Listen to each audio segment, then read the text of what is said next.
Hello, welcome to Drama Tata Channel. Drama Dracin in Drakor. Kali ini kita akan review Dracin The Double. Review episode 1 sampai episode 40. Happy ending. Please like and subscribe. Untuk full episode dapat kita nonton di Youku dan Netflix.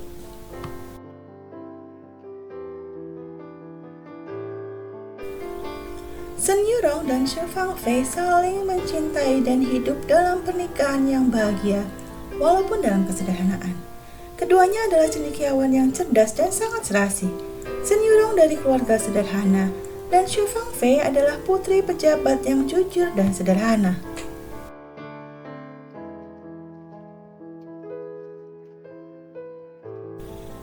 Xu Fangfei mahir dan gemar bermain kecapi. Namun dia menjual kecapi kesayangannya untuk biaya ujian negara Shen Yurong. Ini membuat Shen Yurong terharu dan berjanji akan selalu menjaga Xu Fangfei bila nanti dia lulus ujian dan menjadi pejabat.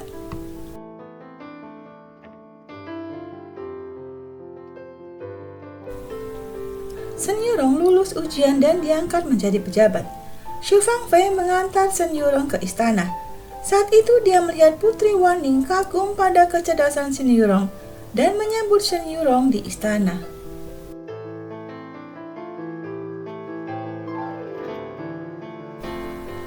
Setelah makan bersama suami dan ibu mertua serta adik iparnya, Xu Fangfei merasa pusing karena arak yang diberikan ibu mertuanya. Shen Yurong mengantarnya ke kamar. Tapi saat tengah malam, Xu Fangfei terbangun. Dia terkejut melihat ada pria asing di samping tempat tidurnya. Ibu mertuanya dan adik iparnya menjebaknya dan menuduhnya berzina. Tangan Xu Fangfei dibelenggu dengan rantai besi.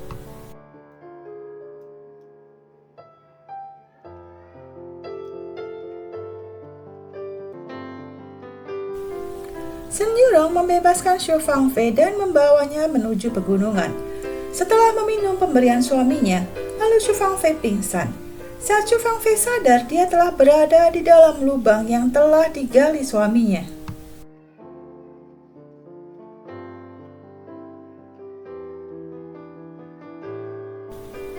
Shen Yurong mengetahui bahwa Xu Fangfei dijebak oleh ibu dan adiknya atas perintah Putri Wanning. Namun bila Shen Yurong tidak membunuh istrinya, maka Putri Wanning akan membunuhnya. Dengan kejam, Shen Yurong memukul kepala Xu Fangfei dengan sekop dan menguburnya hidup-hidup.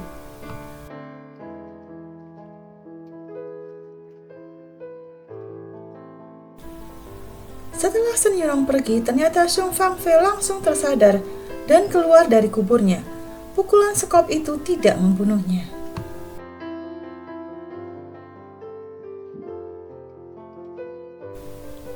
Shen Yurong melapor pada Putri Wanning bahwa dia telah membunuh istrinya. Putri Wanning ingin memiliki Shen Yurong dan ingin menjadi istrinya. Maka untuk itu, Xu Fangfei harus mati. Shen Yurong merasa marah dengan situasinya yang terjepit, membuatnya ingin membunuh putri. Namun akhirnya dia tunduk pada Putri Wanning.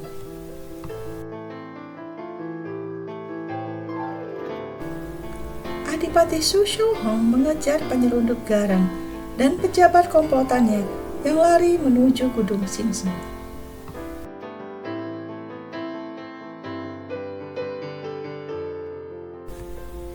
Adipati Xu Xiuhong melihat Shen Yurong menjalankan pemakaman Xu Fangfei yang reputasinya rusak sebagai istri yang berzina dan meninggal karena jatuh di pegunungan saat melarikan diri.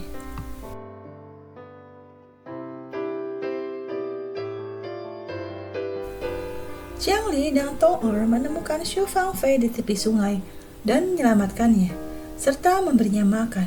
Jiang Li memberikan semangat pada Xu Fangfei untuk tetap bertahan hidup.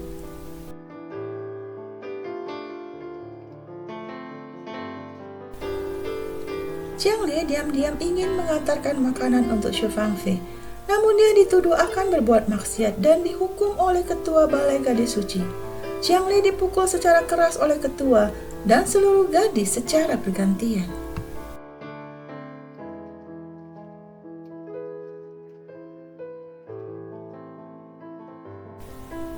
Xu Fangfei datang ke Balai Gadis Suci dan melihat Jiang Li terluka. Jiang Li memberikan tusuk konde pemberian ibunya pada Xu Fangfei dan memintanya menceritakan kisahnya pada ayahnya, bahwa dia selalu menderita selama 10 tahun di Balai Gadis Suci, selalu menerima hukuman dan pukulan sejak dia tiba di sini.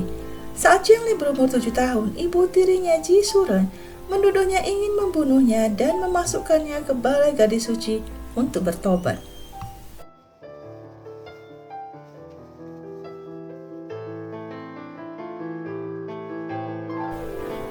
Jiang Li meninggal akibat luka lama yang dideritanya sejak dulu dan ditambah luka baru yang didapatkannya. Xu Fangfei mengancam ketua Balai Gadis Suci bahwa bila Perdana Menteri Jiang tahu bahwa putrinya meninggal karena disiksa, maka ketua akan mendapat hukuman mati. Xu Fangfei meminta ketua bersaksi bahwa dia adalah Jiang Li.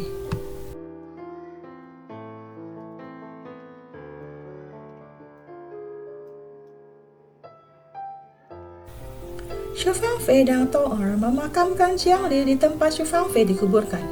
Xu Fangfei berjanji pada Tong Er akan memperbaiki reputasi Jiang Li yang rusak akibat dituduh mencoba membunuh ibu tirinya. Xu Fangfei juga akan membalaskan dendamnya pada orang-orang yang merusak reputasinya dan membunuhnya.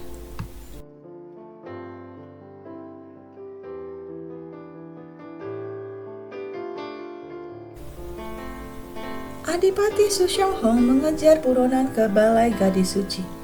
Buronan itu menawan Xu Fangfei dengan pisau. Adipati Su terkejut saat melihat Xu Fangfei yang seharusnya sudah mati. Tapi Xu Fangfei bersikeras mengaku bahwa dia adalah Jiang Li.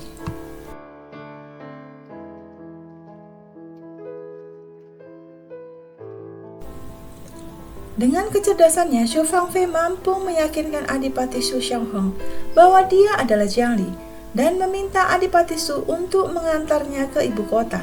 Xu Fangfei juga mampu membungkam ketua dan para gadis di Balai Suci.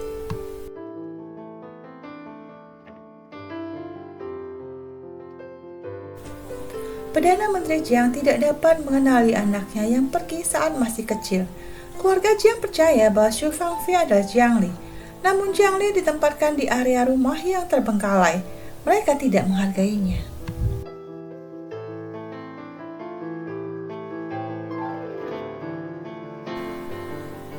Adipati Su Xianghong menahan giok milik Xu Fangfei karena masih meragukan identitasnya sebagai Jiang Li. Dalam hatinya, Xu Fangfei mengingat giok itu adalah peninggalan ibunya yang digadaikannya untuk membeli obat senyurong yang sakit saat masih belum menjadi pejabat dan hidup miskin.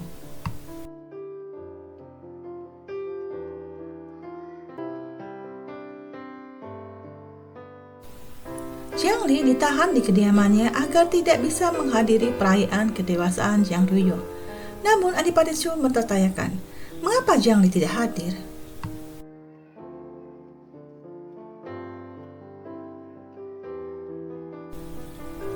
Dengan kecerdasannya, Jiang Li berhasil membebaskan diri dan menghadiri perayaan. Adipati Su mengagumi tekad dan kecerdasannya.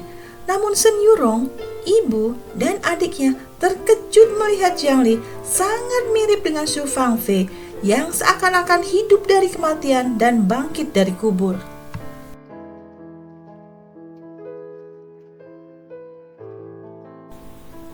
Jiang Li diakui sebagai putri sulung Perdana Menteri Jiang di hadapan para tamu. Jiang Li melakukan upacara kedewasaan. Di dalam hatinya, Xu Fangfei memberikan salam pada almarhum Jiang Li karena reputasinya telah diperbaiki dan diakui kembali secara resmi dengan terhormat.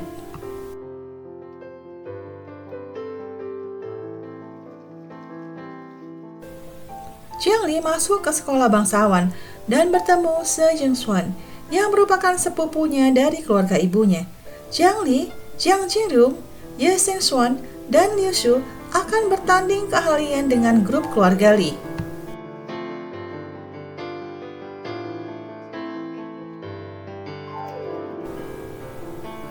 Liu Shu dari keluarga Panglima akan bertanding memanah. Saat mereka berlatih, tanpa sengaja bertemu Adipati Su yang kemudian mengajari Jiang Li cara memanah.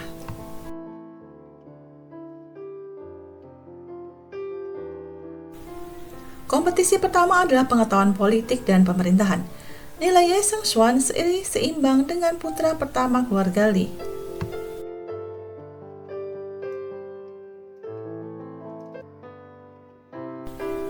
Kompetisi kedua adalah catur. Jiang Jiru melawan Shen Ruyun. Jiang Li melatih Jiang Jingrong hingga cara mereka bermain menjadi sama. Saat Shen Ruyun bermain catur dengan Jiang Jingru, dia teringat angka langkah catur yang sama persis dengan cara Su Fangfei. Seketika Shen Ruyun pingsan seakan Su Fangfei hidup kembali dan bermain catur dengannya.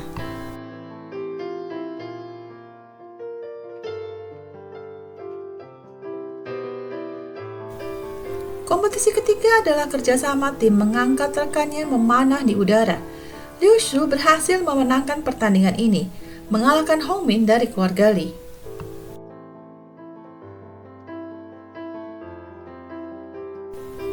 Jiang Li meminta bantuan Adipati Su Xiaoheng untuk menyembuhkan cedera di pergelangan tangannya akibat dibelenggu rantai besi oleh ibu mertuanya. Cederanya harus disembuhkan karena Jiang Li akan berkompetisi keahlian bermain kecapi. Pengobatan yang memakai racun dapat membuat pasiennya kehilangan kesadaran.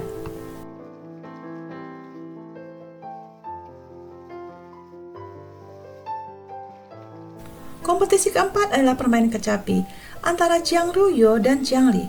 Permainan kecapi dimenangkan oleh Jiang Li karena dia memainkan lagu sedih tentang seorang gadis dengan penuh perasaan hingga jari jemarinya berdarah.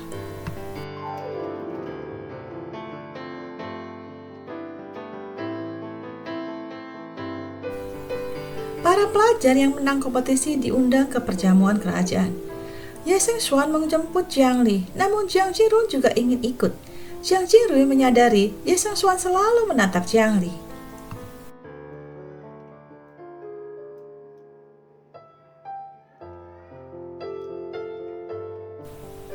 Jiang Li sengaja memprovokasi. Sebagai juara satu, dia meminta kaisar menghadiahkannya menjadi murid Shen Yurong. Melihat dari dekat kemiripan wajah Jiang Li dan Su Fangfei membuat Shen Yurong ingat akan istrinya yang sudah tewas dibunuhnya.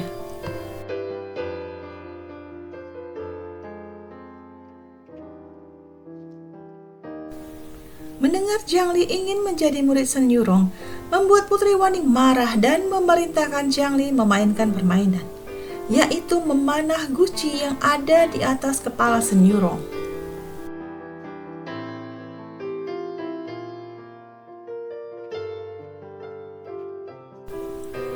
Tidak ada yang berani melawan perintah Putri Waning.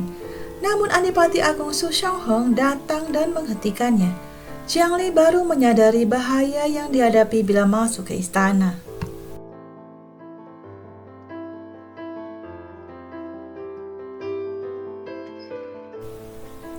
Jiang Li terluka saat Adipati Su Xiaoheng bertarung melawan mata-mata Raja Cheng.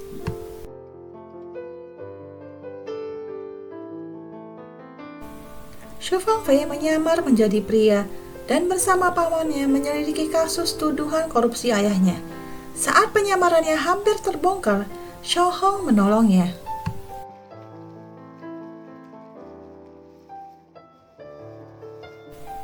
Dengan bantuan Xiaoheng, akhirnya Su Fangfei berhasil membawa ayahnya ke ibu kota untuk diusut kembali kasusnya dan diadili ulang. Karena saat menjabat, Shu Huaiyun adalah pejabat yang jujur.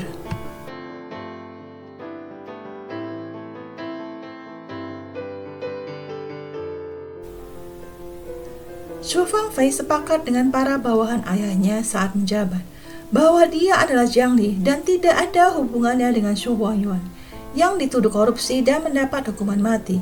Jiang Li sebagai pelajar nomor 1 membela Shu Huaiyun dengan memberikan bukti-bukti yang kuat bahwa Shu Huaiyun tidak bersalah.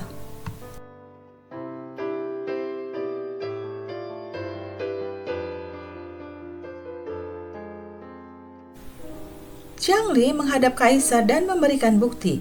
Pejabat lain mengatakan Shen Yurong mengabaikan mertuanya. Saat itu, Putri Waning membela Shen Yurong dan akan menebas Perdana Menteri Jiang untuk membalas Jiang Li. Namun Adipati Agung Su Xiaoheng menghentikannya.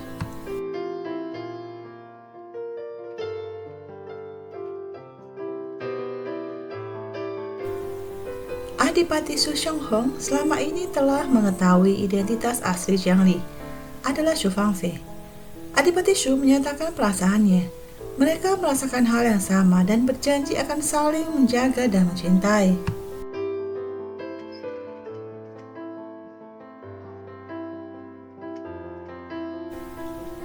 Raja Zheng yang menjaga perbatasan ingin memberontak dan bekerja sama dengan Shen Yurong untuk menurunkan kaisar.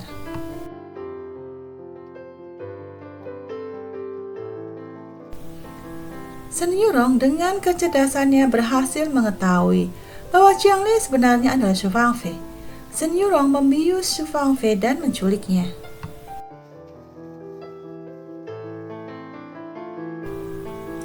Shen Yurong telah mendapatkan dukungan Raja Zheng dan muak akan perilaku gila Putri Woning.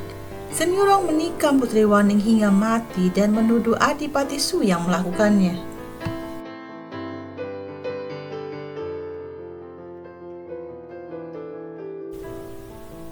Shen Yurong ingin kembali bersama Shu Fangfei, namun mengingat Shen Yurong pernah membunuhnya membuat Shu Fangfei tidak bisa memaafkannya. Saat dikepung pasukan, Shen Yurong memilih bunuh diri di depan Shu Fangfei dengan melompat dari tembok kerajaan.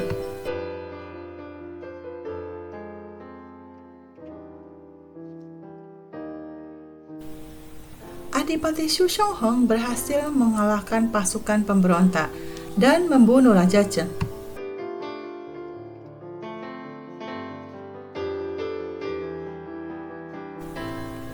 Atas jasanya menumpas pemberontak, maka kaisar menganugerahkan pernikahan pada Adipati Shu dengan putri Perdana Menteri. Su Xianghong menikah dengan Jiang Li. Mereka saling mencintai.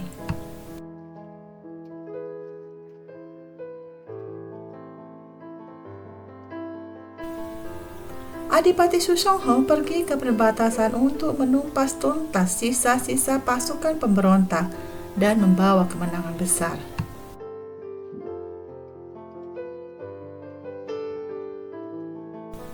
Su Xianghong dan Shu Fangfei diberkahi dengan seorang anak dan mereka hidup dengan bahagia.